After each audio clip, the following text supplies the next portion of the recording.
Good afternoon and welcome to the Preservation Association of Lincoln Brown Bag Lecture Series. My name's Eileen Burke and I'm the coordinator of these brown bags. Our lecture today is sponsored by Speedway Properties. If you're interested in these programs, please join our membership. Our membership is available online at preservelincoln.org.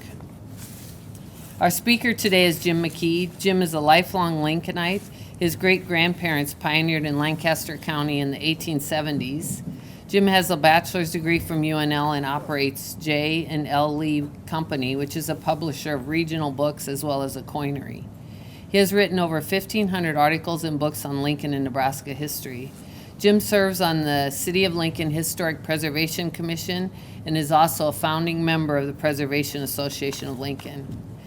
This is a series of talks titled Jim McKee's Complete History of Lincoln, and this is program number 35.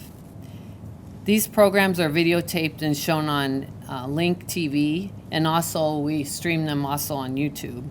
Jim invites you to ask questions during the program. Please join me in welcoming Jim McKee.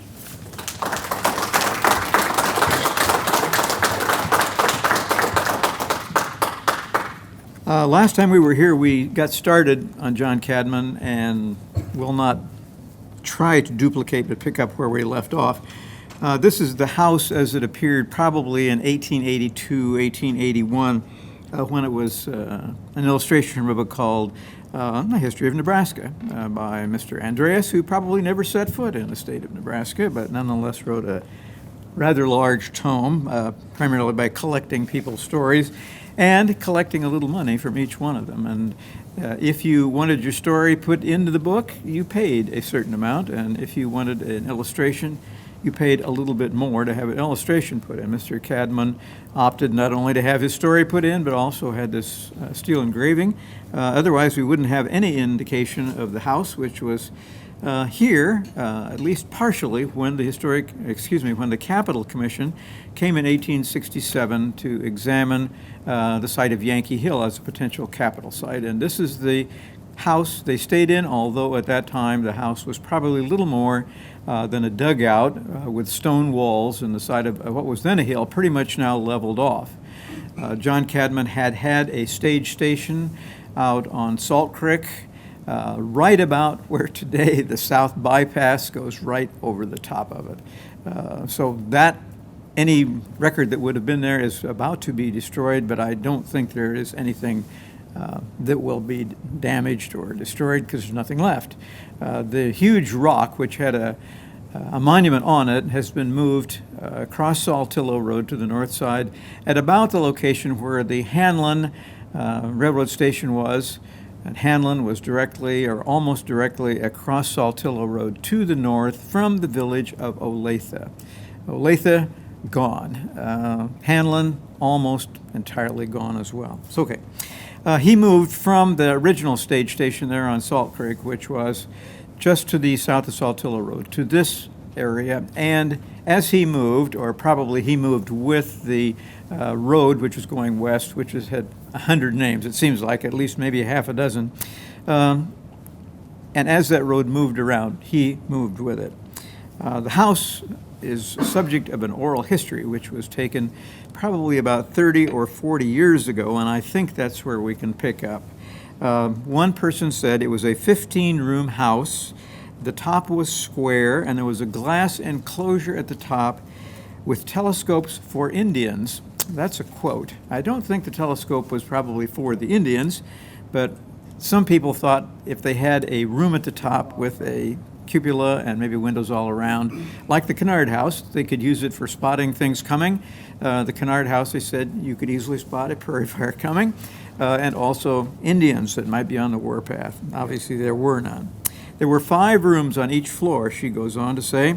On each of the 3 floors, the ceiling on the first floor was 11 foot tall. You entered the house on the west side. So we're looking at the west elevation of the house towards the east in this picture right here. Another person that was interviewed at the same time said that the house was considered a halfway point on the trail between Nebraska City and Fort Kearny. So that was an important spot as well. Here they could change horses west of the old channel of Salt Creek. Now, The Salt Creek Channel right about here is within maybe half a mile to the east of the house. It has been straightened considerably. And if you go down Calvert Street, you can look across the channel and you can still see remnants of the old bridge pilings at that point. But from there to the north, Salt Creek has been very well or badly straightened, depending on how you want to look at it. And that's where she's talking about. She said it was kind of like a hotel. It had a big kitchen and a large dining room, which adds to the possibility that it was part of Mr. Cadman's new road ranch, if you will. With Cadman's death, the property became the property of a man by the name of Judge Allen Field and a man by the name of C.T. Boggs. The property was divided up. Mr. Field later will be one of the owners of Epworth Park property. It's the only thing we know much about him. She then went on to describe that there was a large June apple orchard to the south and to the west. It was a door with a star-shaped, block-long rose garden, which doesn't much show up in this picture, other than you can see the star in there, but I question that this picture engraving is accurate to much of anything except the house. The rest of it, I think, is probably pretty much folly, because if you went to the expense of having your house drawn or your property drawn, you would want to make it look in the best possible light. So to the left of the house there, you can see there's a water fountain, which was probably absolutely a fabrication of the owner or the artist. And directly outside the west is a star-shaped garden. I question whether that's the rose garden of later years. Her only other memory of the house was that it still had a dirt floor on the lower level, and they used that lower level to grow mushrooms. When Mary's father built a house then to the north to be near the state hospital car line, because the streetcar that came out to the state hospital made a loop right about where the Outpost Tavern is. I always like to throw in something that you know what I'm talking about. Right there was a turnaround. They built a new house there in 1915, 1916. By 1920, we know the cupola had disappeared, and the house continued to deteriorate. The basement became a garage at that point in time, and also they had an incubator for chickens, which wasn't the least bit uncommon. Fields died in 1944, and Harry Jordan then is going to come along, and he's going to remove the upper level of the house, and it will be the basement, which is the most important part of the house. That's probably where the Capitol Commission stayed, and the first floor of the house. It becomes a very sort of mundane-looking, rectangular, almost square building, still there. And people always want to know why it isn't on the historic register, because there's not enough of it left to even make an application. Although, Matt, that might be something something to investigate later. And of course, the entrance has been moved from the west side. Later on, they'll move it around to the north side of the house, and then they'll build a little brick enclosure to keep the wind out. In 1952, the house was bought by Dr. Grant Ackerman, who was a veterinarian. He also bought 140 acres of land around the house, which included the big field to the east of the house on Salt Creek. And at that point, there was, if you would go down Calvert Street towards the east, as you crossed First Street, which is still there, in the land there was a huge 1-mile racetrack, an oval racetrack, which I presume became part of the, and I was hoping Clay would be here, but became part of the Speedway property. And someplace along in there, too, is where the paper manufacturing plant was that we talked about last week. Mrs. Ackerman said that Dr. Ackerman bought that extra land because he wanted a place for his patients. And he was a large animal veterinarian, so he had a lot of cattle and horses that were patients, if you will. In the late 1950s, Dr. Ackerman was building a conservation pond directly to the east of the house, which in the picture we're looking at here would be to the left, toward the east. And at that time, he uncovered in the land there, directly to the east of the house, a remnant of a fireplace, and it's assumed, but not known, that that could have been part of the usage as a road ranch. With Dr. Ackerman's death, the land became part of it, a property of Ida Folsom, and this is the same Folsom of the Folsom Zoo family. They then gave the land to the east pretty much as part of Wilderness Park. The house itself, as I said, is still there, still being lived in. It's changed hands several times over the year. I have no idea who the current owner is. Through the years, most of the owners have been fairly friendly with people coming out there. Peter Bleed did an excavation to the east of the house and uncovered nothing. So we don't know that there's anything there, but it is a good memory of the time when the road to the west through Nebraska was not Interstate 80, but the Oregon Trail cutoff, which we did talk mostly about last time. This picture is hard to really get into. You have to look very carefully, but if you look almost dead center and then slightly to the right and slightly down, you can see what we're going to talk about. It's the Liberty Bell.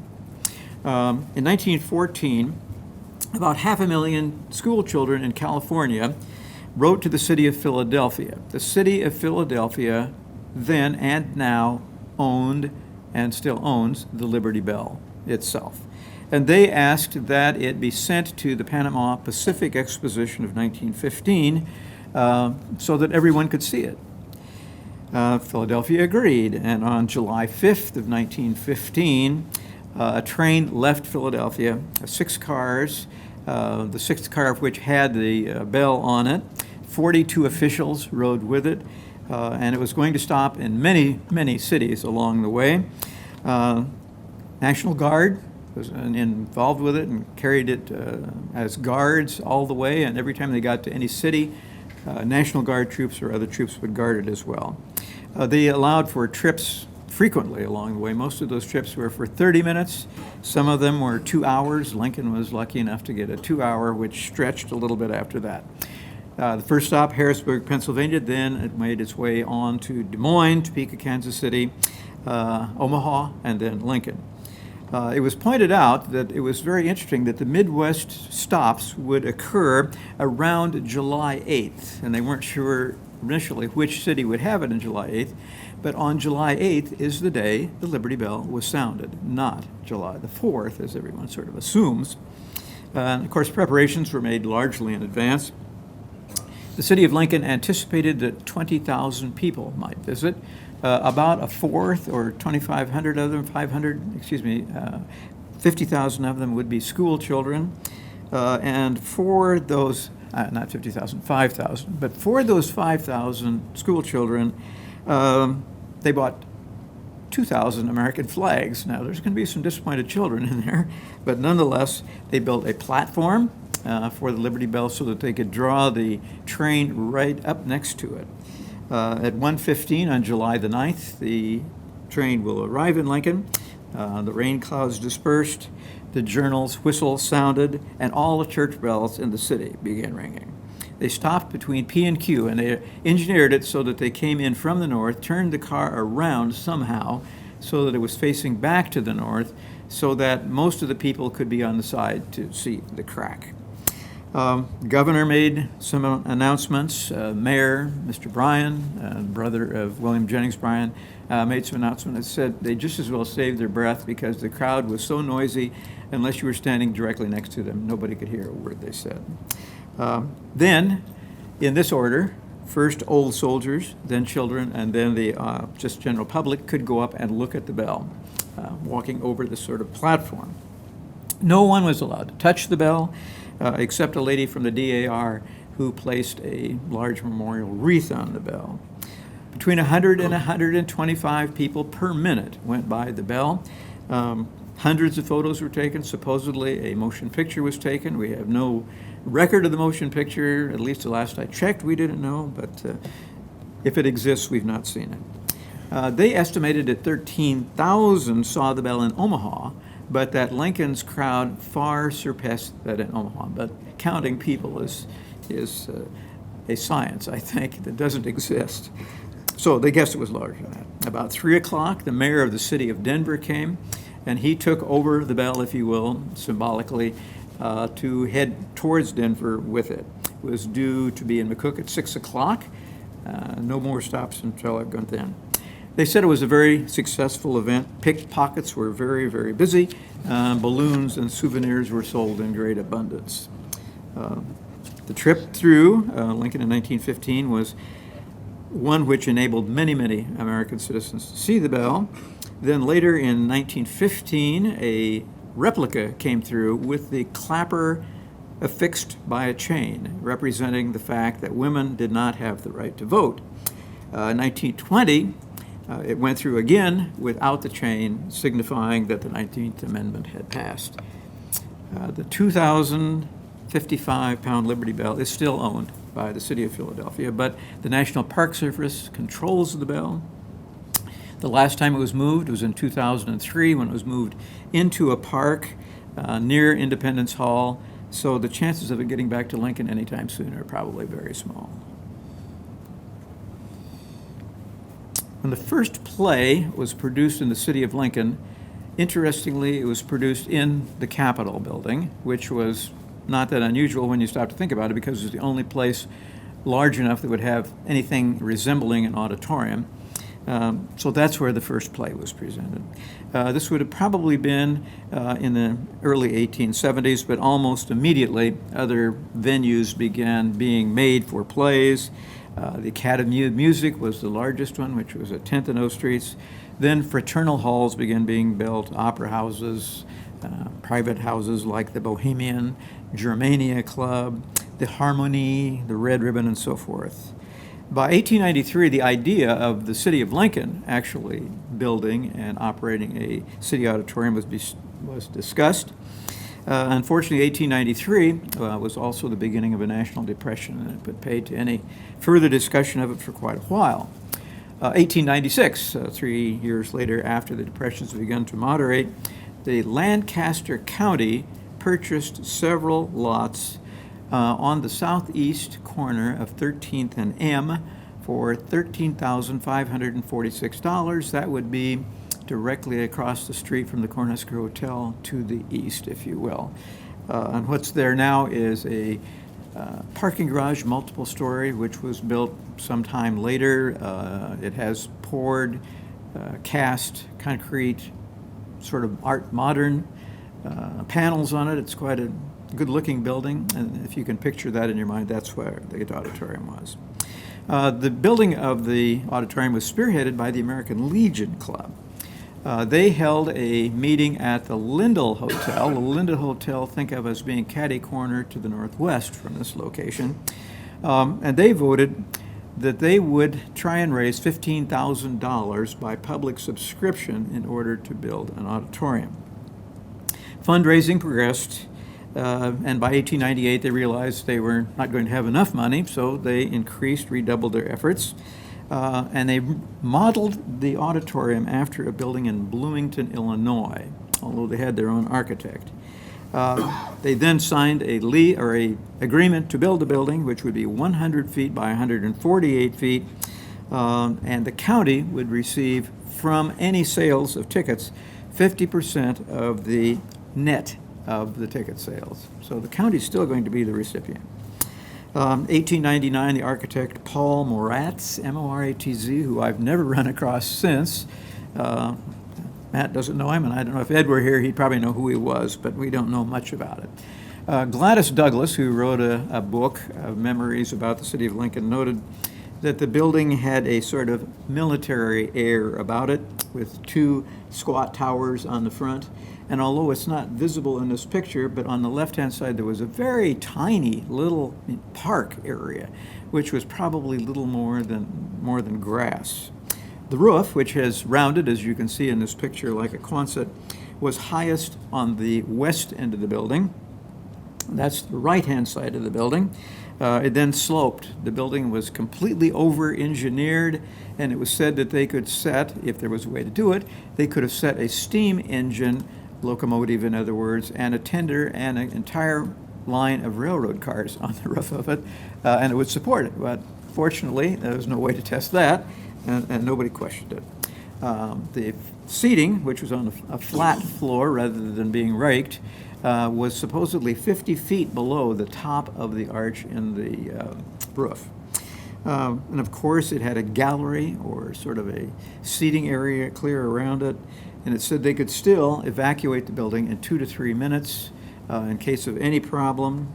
And they had seating for 3,200 with movable folding chairs. So they could completely take everything out of there. They could have a banquet in there or a political rally. They could have roller skating, which they did, square dancing, and so forth. And they said without the seats in there, they could easily accommodate 5,000 people. So it was a pretty good-sized building. And it was considered in the newspaper one of the neatest, most convenient, and altogether most satisfactory auditorium in any of the western cities. Of course, if you look at the newspaper, every single building that's built has a similar description. It's the best and the finest anywhere in the West.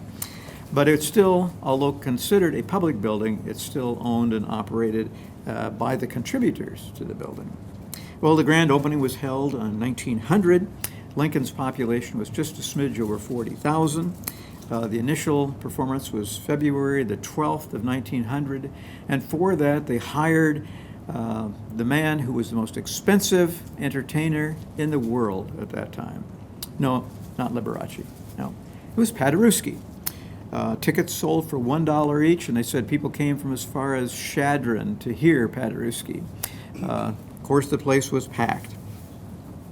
It took 40 minutes to stand in line just to get your ticket taken. They called it the greatest assemblage of music lovers between Chicago and San Francisco.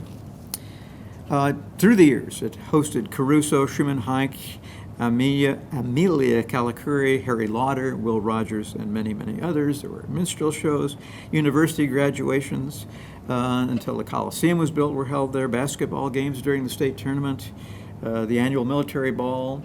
Every year the university put on their Cosmet Club review there, for example. In April of 1927, the building was damaged, but certainly not to any great extent, by fire. Went on, was repaired quickly, but almost exactly a year later, April the 15th of 1928, the Cosmet Club was putting on their annual review, which was held over one night. After the final curtain came down at about 1:30 in the morning, a fire alarm sounded. The building was on fire. It had broken out on the stage. That's really about all they know about the fire. There was a strong south wind, which ignited sparks and sent them flying all the way around the Cathedral High School. John was directly across the alley to the south. We were talking about where that was. They said sparks landed on the roof to the south, but did not catch the building afire. Sparks flew across the street in every direction, but this is the only building which was actually destroyed. Well, and they did a pretty good job. This is all that was left of the building. We're looking towards the southwest in this picture, so to the right would be the site of the Cornhusker Hotel. After the ashes, the city said, we will rebuild immediately, 1928. There was an $18,000 fire insurance policy on the building, but interestingly enough, it was owned by the American Legion Club. And they did not seem to be prone to share that money instantly for rebuilding. $11,000 of it went directly to the Legion Club, then the rest of it went to the county of Lancaster.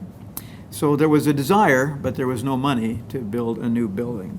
1929, a year later, another man by the name of John Alexander is going to build a private building called the Lincoln Auditorium quite frequently at 13th and M Streets.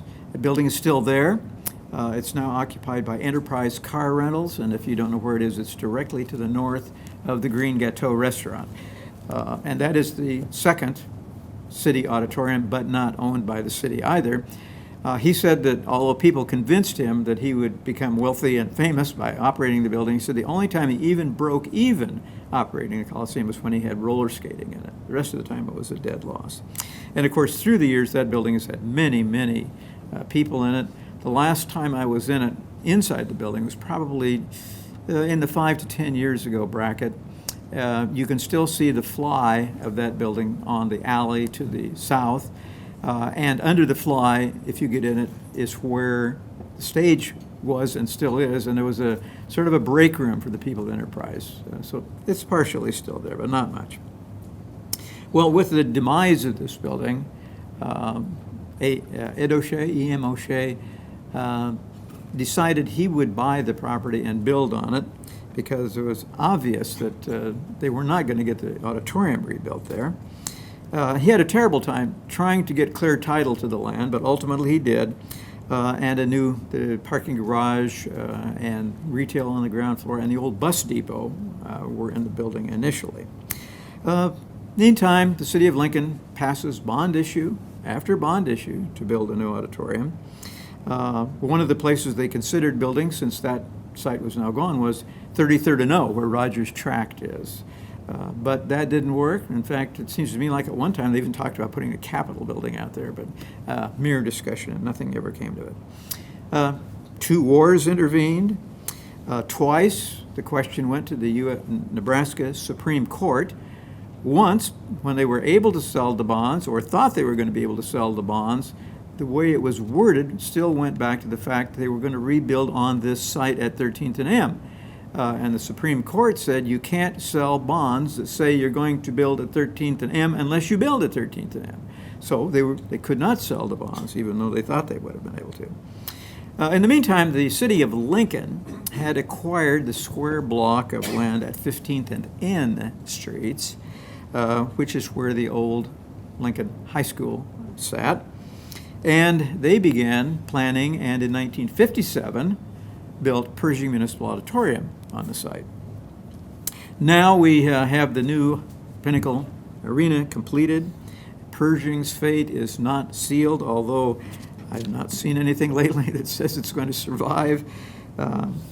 Amazing ideas, proposals have been set forth for it, but none of them seem the least bit realistic. In the meantime, the question which most often comes up is, what about the mosaic, which is on the west elevation of the building, which for a long time was the largest mosaic piece in North America. It no longer has been overshadowed probably more than once now. The library in Mexico City, for example, is vastly larger. But one question that's the one question people always ask is, what about the mural? And my suggestion has been, anybody that wants the mural, we ought to give it to them, free of charge, with the proviso that they remove it. And of course, therein lies the problem. We've got hundreds of thousands, millions of little pieces of terrazzo tile. It's obviously completely impossible.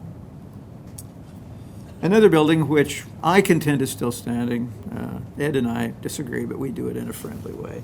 It really isn't, but nonetheless. This is the building which would be on 11th and O Streets on the northeast corner of the intersection.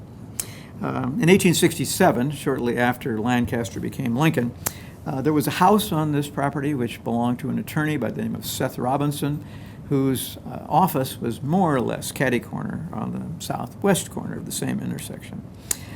Just to the north of the house, which we do not have a photograph of, was a grocery store, VOGT Brothers Grocery Store. And then the 3 lots on the corner where the house sat were acquired by a man by the name of C.M. Layton and W.H. Brown. Mr. Layton, his name survives on a street, and that's about the only way we think of Mr. Layton. Mr. Brown, not much about him known. But they are going to build on this property a drugstore, which we talked about some probably now years ago, the Layton and Brown drugs, books, paints, oils, and stationery store, which is what all drugstores carried at that time. In order to build that building, they secured lumber from Nebraska City, which was brought up to Lincoln by horse cart and ox cart. The building was completed. Then, at an aside, in 1872, 2 brothers, L.C. and J.R. Richards, arrived in the city of Lincoln, and they established the State National Bank, and it was on the northeast corner of 10th and O Streets, which is the site of the first bank in the city of Lincoln, for all intents and purposes, the Sweet and Brock Bank, which is where the Clayton Hotel ended up, and now it's an apartment building. So that bank was presided over by J.R. Richards, and he lived on 16th and, it would be Grand Avenue and O Street. Now it's 16th Street Grand Avenue was renamed in there. His brother lived on P Street, just east of 14th. So at that time, 13th Street to the east was all covered by houses, really. There was no business in that area at all. Another man by the name of Frank Sheldon came from Iowa City to Lincoln in 1879. He lived at 14th and R, and he primarily was listed as the owner of the Lincoln Street Railway Company. About 1880, the building directly to the right in this picture was constructed, a 3-story brick building, and it was a furniture store. At 6 a.m., July the 29th of 1883, Leighton and Brown will burn to the ground, literally to the ground. And they did such a good job of burning this building that it even took down the furniture building to the right in this picture. The drugstore itself then moved over to the Lincoln Journal property, clear on the east end of what's now the main building of Journal and Star, not the printing plant, which they announced the sale of this morning, but the regular office building. They located there while they were building a new building down on the northwest corner of 8th and P. The drugstore still will be called briefly Leighton and Brown. So in July of 1883, the Richards brothers, who we just mentioned a moment ago, purchased 3 lots on the corner right there, and they struck a bargain with a furniture store on the right. They would build a building which would have a common wall with the furniture store, saving both of them some money. They will then rebuild the building that burned down out of mostly the remnants of the building on the corner. And at that time, the Richards brothers simply listed themselves in the city directory as capitalists. So they were primarily not bankers by that point in time. The other thing the Richards brothers noticed was that people in Lincoln, a lot of them owned life insurance policies, but none of those life insurance companies were in Lincoln. And they thought that was a bad economic problem for the city of Lincoln. There should be an insurance company here. So in 1887, along with a man by the name of Erastus Brown, who was an attorney and had been the mayor of the city of Lincoln, and 2 others, incorporated the Old Line Bankers Life Insurance Company with offices in the Richards building. By 8 months, they had 281 policies and a total amount of insurance in force of $344,000. And there are people, certainly, that have that much life insurance today, but that at that time was quite a bit. They didn't really have an interest in the insurance business, however. They sold it, and Bankers Life will move out of the building, move first onto O Street and then over onto N Street. In the meantime, Mr. Richards bought the mansion, which had been owned by Mr. Sheldon, who we just mentioned, which was directly across the street to the west from what's now the Student Union building on the corner there. That building was then used by the University of Nebraska later, after Mr. Richards lived there, by the USO, used by the YWCA. Then later the university purchased it, and it became Ellen Smith Hall. Then in 1958, while I was in the university, that building was torn down and it became just grass. And that grass would be directly south of the administration building. In April of 1898, the new Richards block also caught fire, as we mentioned before. Little was left, but they were able to salvage enough of it that they're going to rebuild the building so that it looks like this today. It doesn't look like this today. I'm sorry, we put a stone facing on the building a little bit later on. By the turn of the century, the basement of the building had a tailor shop and a plumber. The ground floor was almost all occupied by the City National Bank at that point in time.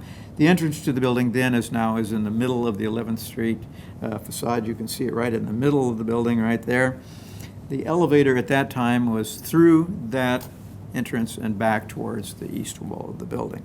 City National was superseded by Continental National Bank, who was there for many, many years until they merged with First National and became First Continental and moved first to N Street and then over onto 13th Street.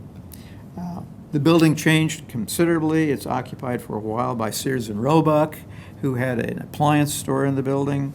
Allmake's office will move into the building for a while. Then it became a series of restaurants, the Rotisserie, the Grotto, and today the Dish occupy it. In fact, if you go in, you can still see a lot of remnants of the old banking floor, the main banking floor in there. The upstairs is now no longer offices, it's studios and apartments. They also put in a new elevator at that time. The elevator now is in the extreme northwest corner of the building. But the building as it stands today still has virtually entirely a wooden frame structure. It does have steel around the elevator shaft, but they were able to use a great amount of the old building, and it's visible, interestingly, from the alley side. So this is the north elevation of the building that faces a tiny little alley which separates it from the Grand Theater. And if you go back and look at this wall, look first towards the ground and then look up, and you can see how the building has been salvaged, parts added to it. The building was built with stone, field stone laid up in dirt. So the basement would have been this rather unassuming sort of a foundation. You wouldn't think you could build a building this tall with that kind of a foundation, but it can be done. But if you look at that extant wall, you will see stone, cut stone, brick, cement block, glass brick, and just terracotta that's been added to completely finish off the building. So we do have remnants of that building. But as Ed also likes to point out, it isn't exactly the same building. Although we have structures that are partly there, the new interior wood beams are still there, but it was remodeled in 1913, 1930, 1938, 1941, and in 1988 it was clad with stone, so the building today has a very smooth stone surface to it. And I take it it's still pretty well occupied, but almost entirely by offices today. Lincoln, of course, has had many floods through the years.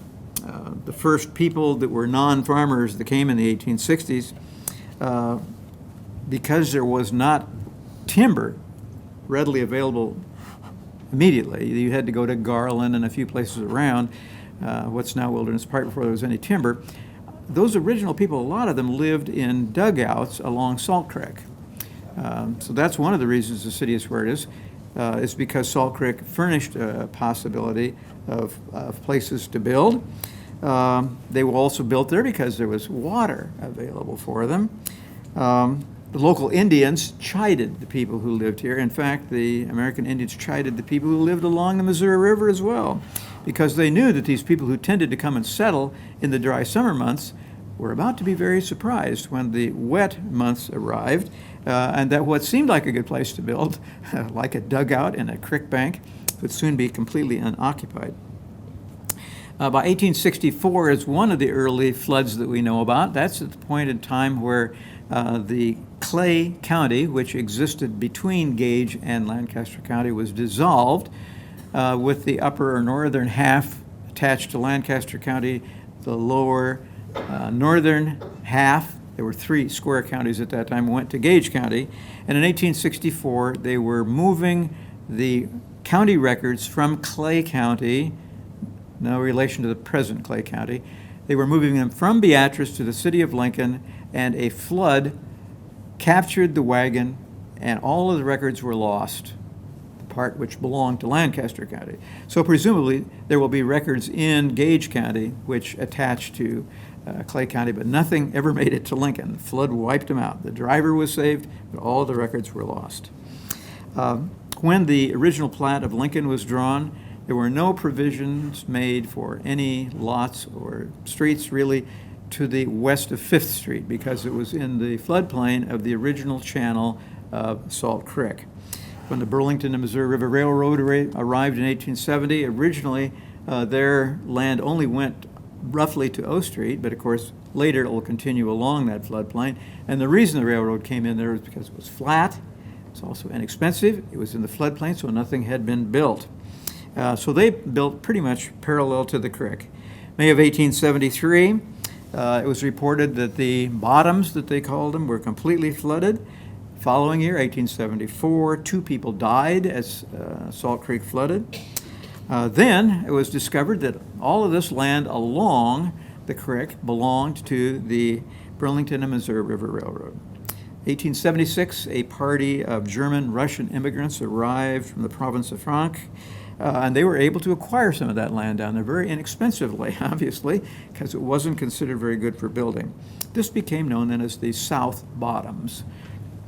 I guess most places would think of that as a very derogatory term, but it was just simply a location at that time. Went roughly from A Street to G Street.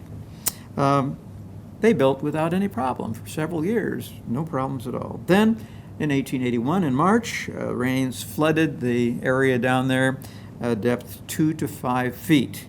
The very next year, 1886, Salt Creek flooded. Hundreds were evacuated from their homes down there, with the city of Lincoln having to provide shelter for them. And of course, it's going to be very quickly that Longfellow School, which is down there, is going to be abandoned because it just gets flooded every couple of years. Floods became a commonplace. 1892, 300 were driven from their homes. 1902, Salt Creek reached its highest point in history. Residents rescued by police boats. 1906, the creeks and streams flooded again. This is, it says North 15th Street, and I can't tell you exactly where, but it'd be in the university someplace today. This is because during this flood and the next subsequent one, not only will Salt Creek flood, but also Antelope Creek will flood. And that land will come up so that the intersection of 12th and O will look like this. Part of the reason 12th and O was under this much water is probably not floodwaters as we think of them, but they were the two creeks, or also we were unable to drain away rainwater. The storm sewers weren't adequate. So although it looks very deep, it probably wasn't quite as bad as it is from flooding from the two creeks, but rather just the fact that the storm sewers couldn't carry the water away. 1908 was the biggest flood of the period. Here we are again looking at the north bottoms. At that point in time, 2.5 inches of rain fell in 2 hours. 1,000 people were homeless. 9 people died in the flood that year. And again, Antelope Creek will come up, and we have pictures, for example, of the Rock Island Depot on O Street under a foot or two of water. Twice subsequent to that, more serious flooding occurred. And this is the intersection of the Rock Island tracks and O Streets. On the left, the little hut, if you will, up on the street was where the guy sat who had a lever which he could control the arms to stop traffic on O Street. Another shot of the same area, looking at the hotels, looking towards the southeast and that corner of O Street. And this is out somewhere towards Pioneer Park. Not sure exactly, but again, of course, this will be Salt Creek. In 1942, the mayor of the city of Lincoln, Bennett Martin, was attempting to sell some land to the Elastic Stop Nut Washer Company, which sounds like almost a contradiction in terms, but they were going to build parts during World War II for bombers. And the land he wanted to sell them was near Gooch's Mill, and it was under 2 feet of water. So they didn't buy that land. He was able to them, however, instead to buy land at 16th and W, which was an existing warehouse, which they bought for $350,000. Elastic Stop Nut Washer Company produced millions and millions of little washers, which enabled virtually all the aircraft during World War II had some of these neoprene sort of washers. You've probably seen the offshoots of them. They're washers which have this little neoprene ring in it so that when you tightened it, it would stay tight. Later, that property was purchased by Elgin Watch Company, and the Elgin building is what it was known for years. Then it became Nebraska Hall, still on the University of Nebraska campus. 1950, 7 inches of rain will fall. In Lincoln, 14 people died. $53 million worth of damage was done in the city. And at that point in time, the Salt Wahoo Watershed Association is going to be formed by Mr. Liebers, who also is thought of as being the owner and instigator of Skyline Dairy. He, along with the Army Corps of Engineers and the Soil Conservation Commission, began planning dams all throughout the county. Then another terrific downpour in 1971, flooding streets and cellars, but with no loss of life, underscored the need for this. And at the same time, the people along Wahoo watershed did not vote for bonds or any support for the project, so it was renamed the Salt Valley Watershed District. Through the years now, we've channelized all the creeks. Salt Creek has been straightened, Antelope Creek has been straightened and restraightened and tunneled, and we have very little reason to think we will ever have a flood in Lincoln that will reach that proportion. But we do have to remember that if we look down in what we call the Haymarket District, particularly what we call the West Haymarket District, none of those buildings have basements. So we know that they are still in the floodplain of Salt Creek, even though I don't think we'll have any problem with it. Now we're going to talk about a man, even though we're looking at the Zeron properties. This is the original site we talked about, I think last week, maybe before, of the Centennial Opera House, and Opera House before that, and later an office building, later Kresge's, and today Southeast Community College's downtown shopping mall sits on this corner. The man we want to talk about, however, is a man by the name of Zeron, and his father, Frank Connell Zeron, was a druggist. He was born in Iowa. And while our Mr. Zeron, his son, was born, they moved to the city of Omaha. The elder Mr. Zeron went into business selling white sewing machines. They moved then to Blair, Nebraska. They came to Lincoln in 1874. And at that time, Frank Zeron worked for a man by the name of J.H. Harley. Some of you remember Harley's Drugstore, which was on the southeast corner of 11th and O Streets. And it was there for decades. So he worked there. Frank attended Lincoln High School, which was then at 15th and M Streets. Then he enrolled in the University of Nebraska. In 1880, he joined his father, first selling sewing machines. Then a firm was started called Zeron and Dunn Druggists. And although we look in the city directories, you can't be absolutely sure whether it's Frank or which one it is. Is it father or son? Which Zeron is it? We're not sure. In 1888, it was a leap year, so the Lincoln Journal published a brief biography of Mr. Zeron, Frank, because they publish in leap years the biographies of eligible young bachelors. So they described him as follows. At 29, he is described as a druggist and capitalist, a trifle short of 6 feet, fighting weight never ascertained, specifications drawn by a Michael Angelo, has smashed 14 hearts in 15 years, and when captured will make an excellent husband whose only fault is an unfortunate passion for baseball. Okay. For 6 months beginning in 1889, Zeron was the manager of this opera house that we see here, the Funk Opera House by that time, which was remodeled under his direction. And with him as operator, the newspaper said Zeron may congratulate himself on the new theater. Then in 1899, the Lansing Theater, which was on the corner of 13th and P Streets, which had been renamed the Oliver, appointed Mr. Zeron as its new manager. The drugstore was still operating at 1213 O Street, and he listed his home as being in the Opera House at that time. Then Mr. Zeron acquired the 2 properties directly to the west of this building on P Street, and there he will build a townhouse, probably at that time the only true townhouse by description, or by definition, I should say, really existed in the city of Lincoln. 1899. Okay. Houses are torn down, and on what had been 3 small houses, he built this, 1225 P Street. Large house, 3 stories tall, ivy-colored, open porch on the first 2 floors facing towards the north. Behind the house, on the left-hand side, you can just barely in this picture make out, on the left-hand side was a large livery barn, and above it there is a stone sort of tablet which says the Zeron Outdoor Advertising Company, which he also operated out of that building, which was behind the house on the alley. Behind this building was another building which was connected to the Opera House at the alley, and that's where they stored their scenery.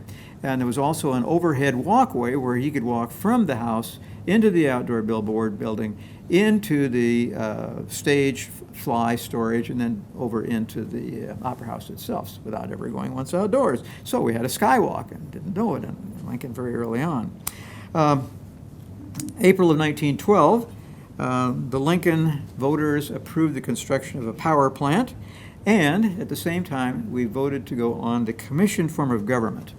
Now, this form of government, which didn't last too long, the city would elect 5 councilmen, and then those councilmen, in turn, amongst themselves, would elect the mayor. So one of the 5 councilmen would become the mayor. The councilmen were paid $2,000 a year. The mayor received $2,500 a year. Mr. Zeron had been appointed to the council, or elected to the council, I should say, and the commission elected him as its first mayor. Again, after hiatus in 1921 to 1927, he was elected mayor. Another 4-year hiatus, 1931 to 1933, he was again elected Lincoln's mayor. Therefore, if you calculate it correctly, Mr. Zeron was Lincoln's 22nd mayor, 25th mayor, and 28th mayor.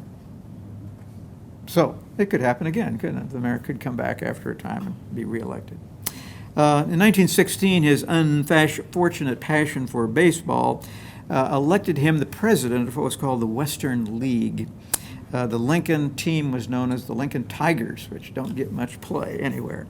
In January, the officers of the league, however, berated him and said he did not know baseball and that he was a failure as an executive of the league. He admitted he didn't know that much about baseball, but felt that a businessman was needed to run the league. Seems to me like we have a similar argument to that going on today. So Mr. Zeron was not reelected to the league. 1933, the city council did everything that you could think of. They banned Sunday funerals, and they permitted the sale of beer in Lincoln. What more could you want? And yet, Mr. Zeron was not reelected. So he was no longer the mayor. He died in 1942 and buried in Oyoka Cemetery. 3 times the mayor. He was a member of St. Paul Methodist Church. He was president of the Lincoln Chamber of Commerce. You remember the Elks? He was the first president of the Lincoln Rotary Club and a member of many, many other local clubs. His townhouse, after his death at 1225 P, was purchased by the National Bank of Commerce. Their building is catty corner from the house across the alley to the southeast at that point in time. They will tear down the house in 1955, and it will become the first drive-in bank facility in the city of Lincoln. This is sometimes under question, but it's quite often quoted as being the first drive-in facility. Now, I'm not sure exactly how much time we have left now, probably less than 5 minutes. Let's see what we can do with this next one. This may be recognizable by some of you. It starts with a man by the name of Dr. Hudson Winnett, W-I-N-N-E-T-T, who moved to Lincoln from Sidney, Nebraska, and he lived in a house at 1516 Q, and his office was in the Burr Block, which still exists on the northeast corner of 12th and O Streets. Mr. Winnett was also Lincoln's mayor. Then his nephew, H. Winnett, came to Lincoln. He was born in Pennsylvania. In 1892, he came to Lincoln, studied first medicine at the University of Nebraska, then went into business, the medical business, with his uncle. He had an interesting job originally. He became the resident physician, if you will, at what was called Hayes Hall, H-A-Y-E-S Hall, which was a university-owned women's dormitory, which is where the parking lot, or not the parking lot, where the corner entrance to the Lead Center is. That's the old Grand Hotel a little bit later on. Rooms there for young ladies were $5 a month. Meals in the cafeteria were $3 a week. Chaperones were always in existence, and he lived in the hotel and was sort of a resident physician. Never heard he had much to do there, but it was a job. 1905, he was one of the initial staff for the Nebraska Orthopedic Hospital, which paid him $600 a year. Then he was made, in 1908, the chief medical examiner for the Lincoln Public Schools. He became then responsible for building the Sunlight Sanitarium, which we see here, in 1908, a $50,000 hospital. 2840 Sumner Street. So if you can get to 27th and Sumner and head to the east, that's where the hospital was built. It faced towards the south. 1910, he was on a committee which will ultimately form Lincoln General Hospital. When the hospital did open in 1928, he was a member of the staff. He died in 1956 at Rochester, Minnesota, which we can infer something from. The Sunlight Sanitarium, which we see here, was just a couple of blocks from Dr. Orr's house, which was on the southeast corner and just a bit east of that of 27th and A Streets. Excuse me. The hospital itself was said to be a $20,000 fireproof building, and it was for children. Adults were not admitted, although they had accommodations for adults. If they had a child that was being treated there, they could rent a room from them. 52-room hospital, 36 rooms for patients, however. Fine south balcony, a block from the streetcar lines, had its own elevator. Turkish baths, needle spray baths, salt glow baths, and, quote, all sorts of up-to-date paraphernalia, end of quote. Don't know what that meant. Well, the hospital disappeared about World War I, and it became the Martin Luther Seminary. Later, it will become a Lutheran school building with the relationship to the Lutheran school about 2 blocks away. Then in the late 1930s, it became a house owned by and lived in by Fred and Martha Wick. 1945, Calvary Lutheran School moved back in again. 75, they moved out to 84th Street. The hospital was torn down and houses were built in its stead. You can't tell where it was, but very much I do remember the building as it stood there. I remember it, of course, as the Lutheran School, not as the hospital. We have time for a couple of questions. Maybe one question, because I see we have 1 minute left. If there are no questions, I'm not sure that we have, Eileen, another scheduled time for the Lincoln history part, but we'll be back again next month. Do we have a date? Back again next month. I will be? No, you are not. That's correct. I didn't think so. Sometimes we get these little surprises, but I don't think so. Okay. If there are no questions, I thank you very much. We are adjourned.